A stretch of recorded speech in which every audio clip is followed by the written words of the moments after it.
Bayangkan sebuah pergeseran halus di dalam aliansi militer paling berpengaruh di dunia. Bukan berupa suara ledakan, bukan pula pergerakan pasukan besar-besaran, melainkan hadir melalui pernyataan politik, sinyal diplomatik, dan wacana strategis yang perlahan menarik perhatian publik internasional. Nama wilayah itu adalah Greenland. Selama puluhan tahun, Greenland dikenal sebagai wilayah Arktik yang tenang. Sebuah pulau es luas dengan populasi kecil, berstatus wilayah otonom di bawah kedaulatan Denmark. Dalam waktu lama, dunia memandangnya sebagai kawasan pinggiran, jauh dari pusat dinamika global. Namun perubahan iklim, mencairnya es Arktik, dan pergeseran kepentingan strategis dunia perlahan mengubah cara pandang tersebut. Wilayah yang dulu dianggap terpencil kini memiliki nilai strategis baru, baik dari sisi keamanan, ekonomi, maupun teknologi masa depan. Perhatian internasional meningkat ketika seorang presiden dari Amerika Serikat menyampaikan pernyataan publik tentang pentingnya Greenland bagi kepentingan strategis negaranya. Pernyataan itu disertai pandangan bahwa stabilitas dan pengelolaan kawasan Arktik memiliki kaitan dengan keamanan kolektif, termasuk dalam kerangka NATO.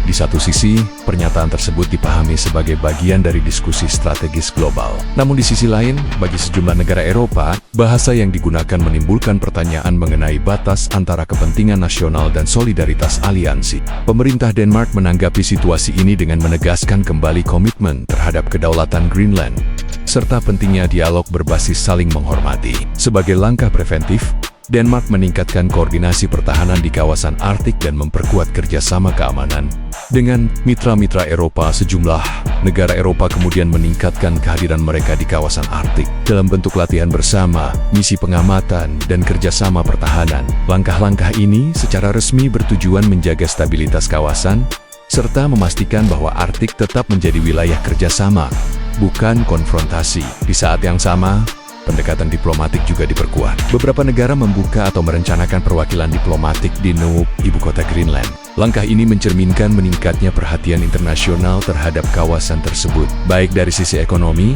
lingkungan, maupun geopolitik. Mengapa Greenland kini menjadi perhatian banyak pihak? Jawabannya terletak pada kombinasi faktor strategis. Letaknya yang penting di jalur Arktik, potensi sumber daya alam, serta perannya dalam sistem pemantauan dan keamanan kawasan utara. Amerika Serikat sendiri telah lama memiliki kehadiran militer terbatas di Greenland melalui kerjasama dengan Denmark, termasuk di Pitovik Space Base, yang berfungsi sebagai bagian dari sistem peringatan dini. Namun perbedaan antara kerjasama berbasis kesepakatan dan wacana strategi sepihak menjadi titik diskusi yang sensitif di antara para sekutu. Sejumlah pertemuan diplomatik tingkat tinggi pun digelar, meski belum menghasilkan kesepakatan konkret. Dialog tetap dibuka melalui pembentukan kelompok kerja bersama, sebuah pendekatan yang dalam diplomasi internasional sering digunakan untuk menjaga komunikasi di tengah perbedaan pandangan. Di Eropa, para pengamat menekankan bahwa kekuatan aliansi internasional tidak hanya bergantung pada kemampuan militer, tetapi juga pada kepercayaan, konsistensi, dan rasa saling menghormati. Nilai-nilai inilah yang selama ini menjadi fondasi stabilitas kawasan Atlantik Utara.